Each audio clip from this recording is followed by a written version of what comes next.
असे आमुची प्रिय माता, तिचे गुण गाता सरे शब्द सरिता. मराठी भाषेचा विजय असो, मराठी भाषेचा विजय असो. या सगळ्या याच्यामधून सरकारला जाग आता आलेली आहे आणि हे जे उपोषण आम्ही करतो आहोत त्याच्यातून मराठीच्या घोषणा आम्ही देतो. आता आपण ऐकलं असेल, मराठी राजभाषा झाली पाहिजे, मराठीचा जय जयकार करतो आणि हा आवाज आता सरकारपर्यंत पोचलेला आहे आणि लवकरच मराठी राजभाषा होईल अशी आम्हाला आशा आहे.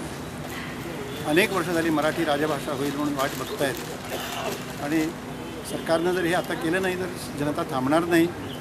तो जनतेचा विश्वासघात करेल आणि ही फसवणूक यापुढे आम्ही होऊ देणार नाही. अनेक ठिकाणी उमेदवार मराठीचा प्रश्न घेऊन निवडणूक लढवण्याकरता तयार आहेत. त्याचा विचार सरकारनं करावा आणि ती परिस्थिती येऊ देऊ नये. त्याच्या आधीच सरकारनं राजभाषा करावी. या येत्या पावसाळी अधिवेशनात राजभाषा व्हावी अशी आमची अपेक्षा आहे.